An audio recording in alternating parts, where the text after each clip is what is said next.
Ang kwartong walang katapusan. Sa isang maliit at tahimik na bayan, may isang lumang paupahang bahay na tinatawag na Hollow Manor. Ito'y isang lugar na inuupahan lamang ng mga taong desperado. Ang mga sahig nitong kahoy ay palaging umaalog.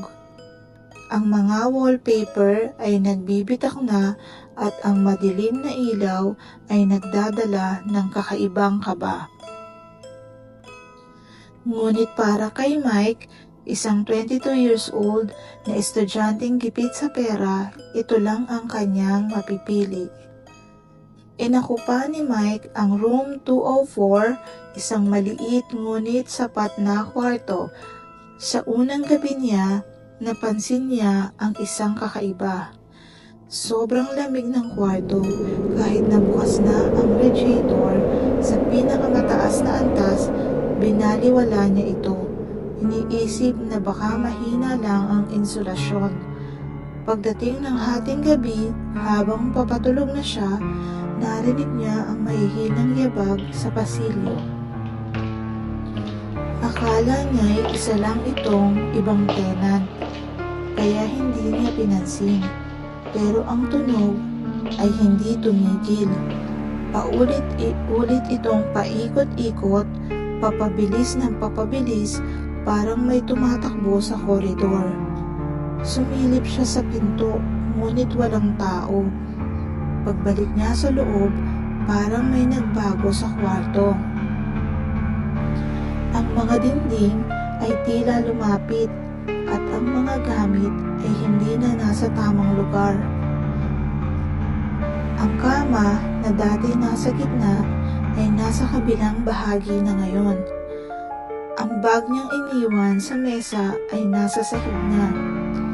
Ito siguro'y epekto lang ng pagod, sabi niya sa sarili. Kinabukasan, bumalik ang mga yabag. Ngunit ngayong gabi, may kasabay ng bulong. Hindi na ito galing sa pasilyo. Nasa loob na ito ng kwarto. Nanigas si Mike sa takot. Sino ka? Sigaw niya. Nanginginig ang boses. Tumigil ang mga bulong at pinalitan ng isang malamig, mababang tinig.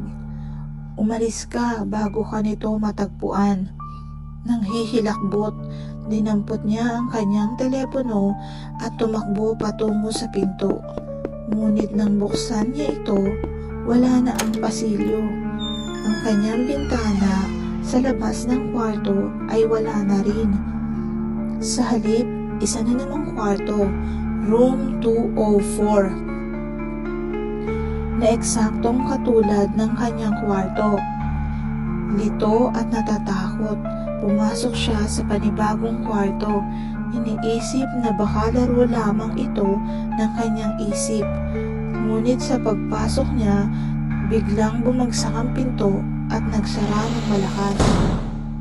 Paglingon niya, wala ng pinto. Ang dingding ay buo na, parang walang daanan.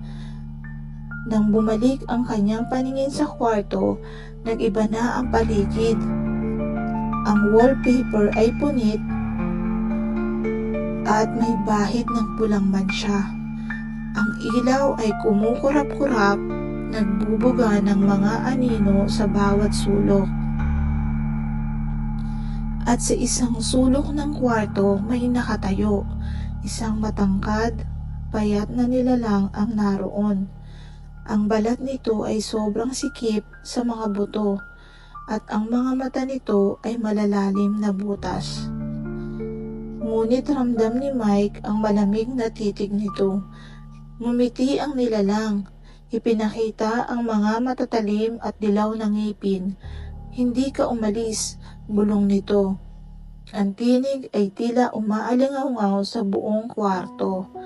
Napaatras si Mike, pero kahit anong gawin niya, parang hindi siya nakakalayo sa nilalang. Desperado, sumugod siya patungo sa pinto.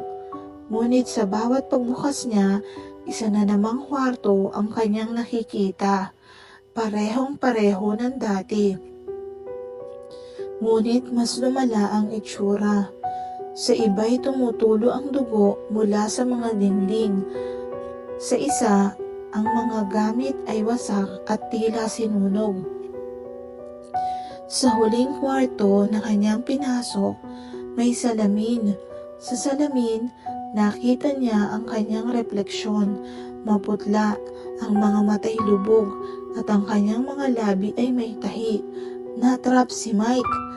Bumalik ang mga bulong, mas malakas at mas nakakatakot, hanggang sa nagsanib ito at naging isang nakabibinging ingay. Ang huling nakita niya bago siya nawalan ng ulirat ay ang nilalang na nakatayo sa harap niya, bumubulong. Ngayon, bahagi ka na ng kwarto. Kinabukasan, may bagong tenant na dumating sa Hollow Manor. Binigyan siya ng susi para sa room 204. Habang nag-aayos ng gamit, napansin niyang tila may mahinang bumulong na nagmumula sa mga dingding. Umalis ka bago ka nito matagpuan.